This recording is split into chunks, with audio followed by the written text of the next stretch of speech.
Yo, yo, yo, what's going on, guys? We are out here at Schaefer Farm and we are comparing the Epic Evo 8 in white and its older sibling now, the Epic Evo 7. So both of these are actually custom builds here. We're going to highlight more so on the Epic Evo 8, and then we'll actually slide it over to the 7 and kind of do like a little back-to-back comparison when it comes to what has actually changed from the 7, what has actually changed to the 8. So let's go over the kit here. This is Charlie's custom piece. He just put all this together. This is a medium frame weighing around 27.4 pounds. And this is really just a full trail build. Yes, with the Epic 8, what that now gives you is 130 millimeters of a front fork. And that's now 120 millimeters of rear travel. Now, when you're checking out this build, he does have upgraded to the Fox Performance set here in the front. He's then paired with some Roval wheels, along with the Purgatory Grid Trail T9s. So this is more towards a trail setup, bigger casing, the T9s, that's where grid trail means, thicker casing. And then the T9s is more so for that added grip on the compound. As we rotate around, he has a bike yoke paired with the specialized power seat. Nice little combo there. Full XT. So we got the BAM, we got the derailleur, we got the whole crank, we got the shifter and everything, along with the brake setup. So this is a full nice XT set. With that bike yoke, the bike yoke is then paired with a bike yoke trigger right there. And he has some deity grips. Nice and fresh and comfortable on those. When it comes to the brakes, since he's running the M8100 levers, it's paired with the M8120 rear and front calipers, and that is set up with 180 millimeters in rotors, and those are the Ice Techs in 6 bolt. So this is a nice setup, perfect for the trail. Who does this rival? Something like a Ripley, with it being a 130, 120 travel, kind of a do-it-all bike. Now you may be wondering, so what's the difference between the Epic Evo 8 and the Epic 8? So the frame is the same. The travel on the shock is still 120 on both frames, but what the Epic 8 does, the non-Evo, is that it pairs it with 120 millimeter travel. So segue over to its older brother. So this is also another custom build, kind of hodgepodge by myself and Charlie's assistants all over the place. So let's do some little comparisons here. So with the 7, you actually have the 120 front and in the fork, and then you have 110 millimeter travel in the rear. This bike is also paired with a XT set, but we actually, instead of Fox setup, we actually have a Sid Select on the front at 120, and then at 110 we have the Sid Lux Ultimate. So very similar kit to what Charlie has on his bike. And so let's just look at some of the comparisons here when it looks at the frame. So let's compare the old one first. So one of the things that stands out in the front triangle is going to be this area here. So as you see that down tube area along with the bike yoke area, now let's walk over to the new guy. You'll notice that it's actually shorter, and then actually in the manufacturing process, what they said is that it's actually manufactured as a 1-piece versus the older one's 2-piece setup. The other thing that this has is that it's actually a wider, just by its profile you can tell that it's wider, and they also added in the new Swap Box 4.0. So we can even show this guy, a little lever, and just that quick you can pop it off. So popping it back on is just as easy. You just gotta get the sides together. Ugh. Well, that demo sucked. And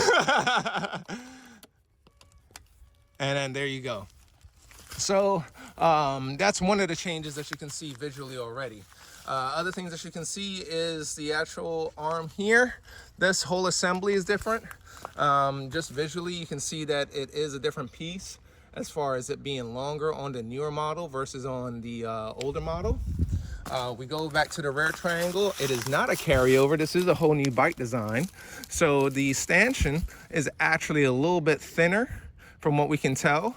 And so the numbers we'll go over in a second as far as what grew when it comes to seat angles and everything. So let's compare the 130 to the, or should I say the Epic 8 on the left to the Epic 7 on the right.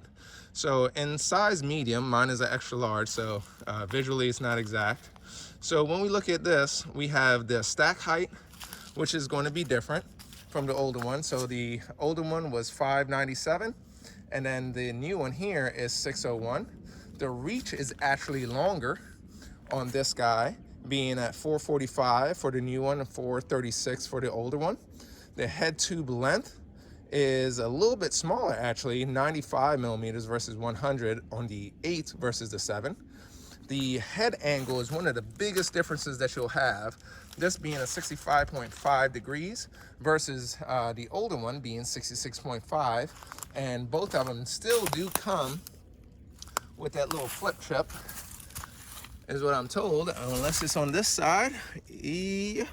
Oh, does it come with a flip chip on the other one?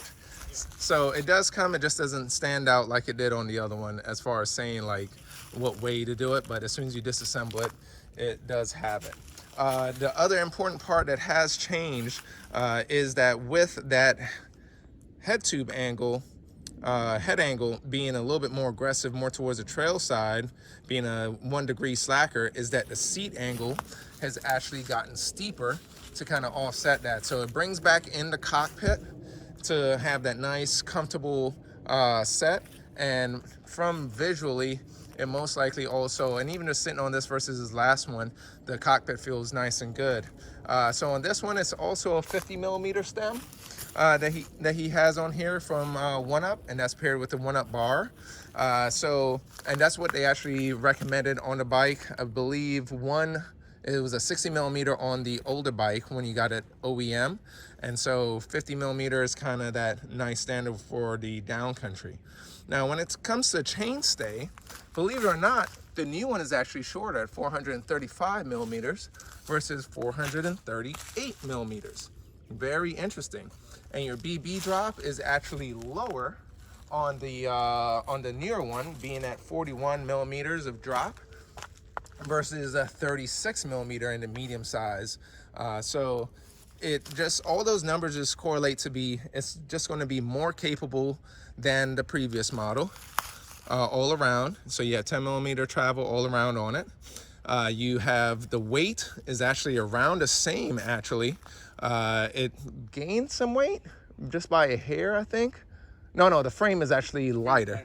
The frame is lighter, but because you're getting more travel, the other bits and pieces, such as a more trail-oriented shock on here versus that of, say, a step cast, because the step cast has different lowers and it's more XC oriented. So that one actually will give you, it's almost like, it's over half a pound lighter.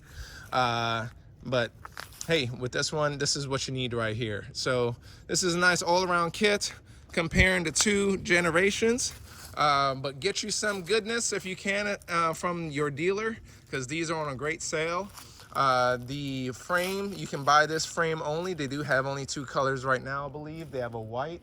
It's only one available if you decide to buy the frame.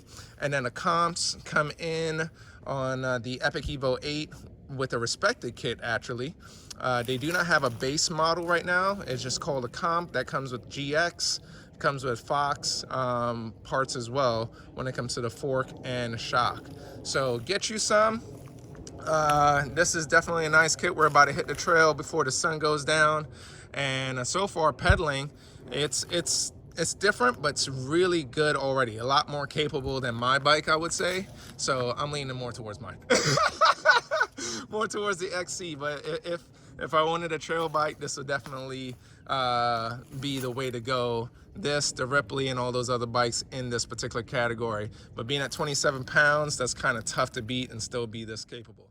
Tell me like it is, and not like it was. Tell me like it is.